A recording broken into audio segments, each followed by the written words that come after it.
Be'ezrat Hashem, na'aseh v'natzliach. We are continuing the second part of our subject, the power of tefillah. Many people, when they talk to God, when they request something from God, they think that a miracle happened and they got what they want. But as a matter of fact, we are mistaken. God put the power of tefillah in the nature of this world. You pray and God is listening. Well, someone might say, I'm talking to God so many times and nothing. Well, I want to tell you, Moshe Rabbeinu also prayed 515 times to be able to come to Eretz Israel, to enter to Eretz Israel. Didn't help him. As our Chachamim said to us, if Moshe Rabbeinu would pray one more time, God will listen to him. But God stopped him. God stopped him there because God had different reasons why Moshe Rabbeinu will not enter Eretz Israel.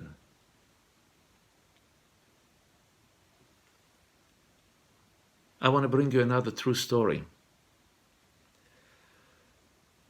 One day, a person, according the way that he was dressed, nothing close to anything of Judaism, and he entered to the yeshiva of Eshet Torah, and he came and spoke to the Rosh Yeshiva, Rabbi Noach Weinberg, Zechuto Tagen Aleinu Amen.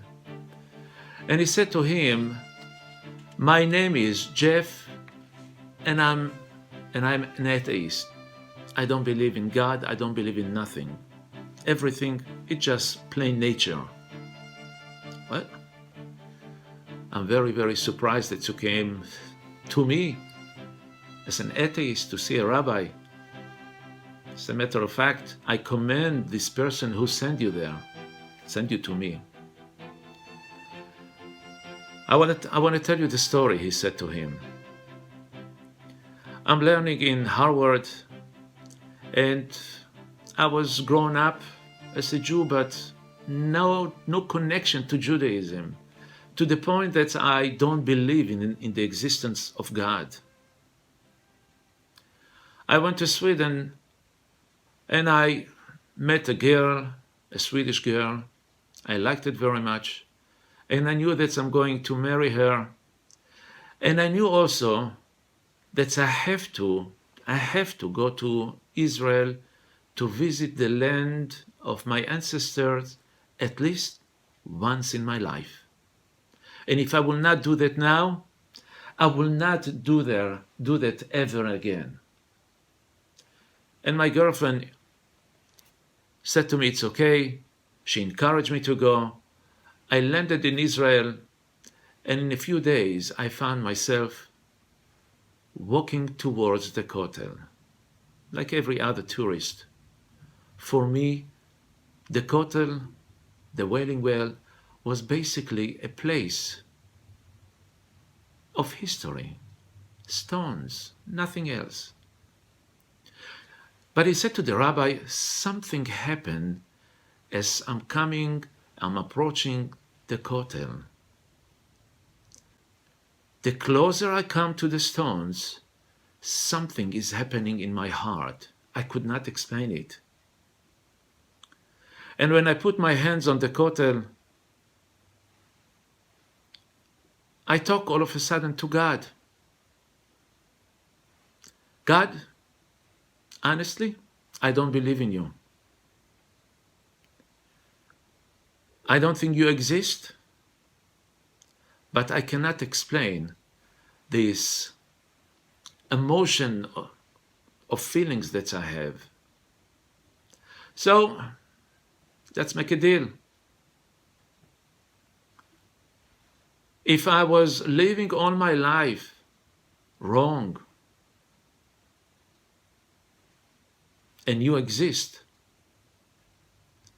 so first, excuse me, forgive me, But what I'm asking from you is to know that I have to change my life. I want you to introduce yourself to me. I want to know that you exist. And the only way that I can do that is if you introduce yourself to me. He didn't finish talking. And all of a sudden, someone tapped on his shoulders. He jumped. What do you want? I'm sorry. I thought that you want to learn about God. I'm willing to teach you if you come with me. He said to the rabbi, I got the shock of my life. It was one of the students of your yeshiva. And he said to me, if you want to learn about God, we have classes. I know you're a tourist, you're probably here for a few weeks. We can teach you something. So, Rabbi, I'm here. I'll be here for about 6 weeks, and I'm willing to learn as much as possible. Jeff was very, very dedicated student. He came every day, including Shabbatot. He walked, didn't take the bus. In a few weeks, he gained so much knowledge about God and Judaism. And he just didn't know what to do next. He needed to go to continue his study in Harvard University. But what will happen thereafter? In one of the Shabbatot, as he approached the Kotel through those narrow paths, going down those marble stones of Yerushalayim towards the Kotel, he see a nice girl coming and going to the other way. And he saw her. He saw so much charm. She was dressed nice like a Jewish girl, tzniut. And he saw the aura coming out of her. And he just raised his hand to God and said, God, please, I want to marry someone like this woman, like this girl. So much kedusha in her.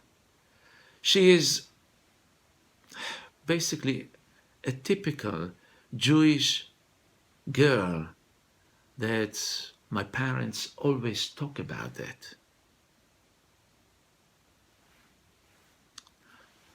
They cross each other, saying nothing, of course.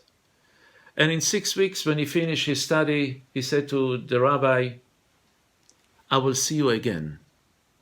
I promise. He came to Boston. Now he was coming every Shabbat to pray. He liked what he studied in Israel. And in one of those Shabbatot, as he approached the Bet Knesset, he saw a familiar face. And soon enough, he recognized her of the girl that he saw back then in Yerushalayim. Now he approached her and he said to her, Shabbat Shalom, good Shabbos. I think I saw you a few months ago in Israel. She said, yes, I saw you too. The rest, of course, is history. They got married and they built a nice Jewish home according to the path of the Torah. And they're living, as all the stories goes, forever and ever, happy and happy. Well, this is a true story of a person that really didn't believe in God.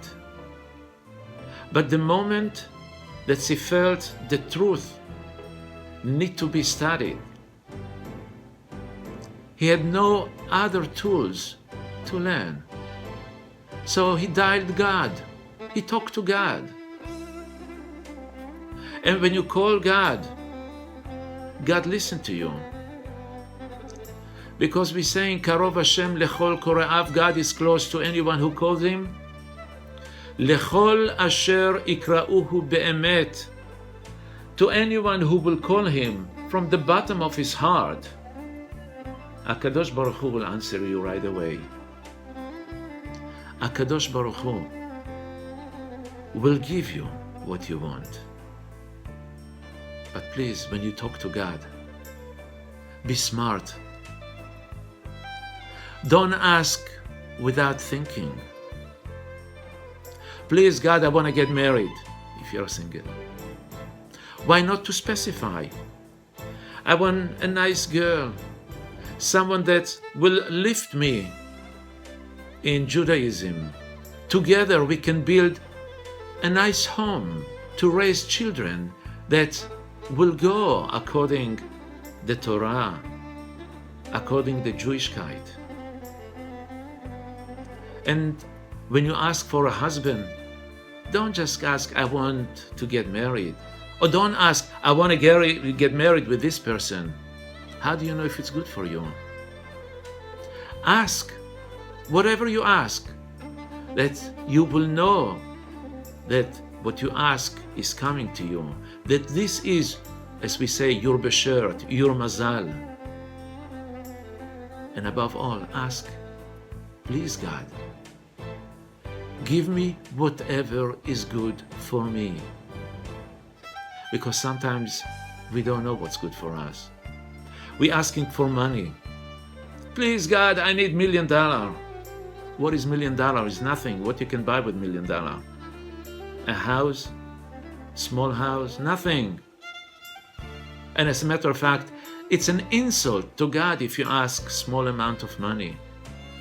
Because God can give you any money that you want. Maybe the proper approach will be, God, give me whatever I need, if it's good for me. Anytime that I want to buy something, either it's a car, sandwich, a home, or what have you. Please God, I put my hands in my pocket and I will come with the full amount. And I want it now, because if you ask $1 million and God says, you know what, I'll give you $1 million, $100 a year. And for that you have to come again and again in reincarnation till God will fulfill the $1 million that He promised you. Be'ezrat Hashem, Yehi Ratzon that HaKadosh Baruch Hu will give us the understanding what to ask, what's good for us. And please don't forget, when you pray for yourself, when you ask for yourself, include other people that you know that need the same thing. And here you will get the promise of our Chachamim, Hamevakesh al chavero techila, someone who asks for his friends first, vehu zakuk leoto davar, and he needs the same thing. You will get it first. Because you created the pipe of blessing that's coming from heaven to you and going toward your friends. But you will get it first. Be'ezrat Hashem, na'aseh v'natzliach.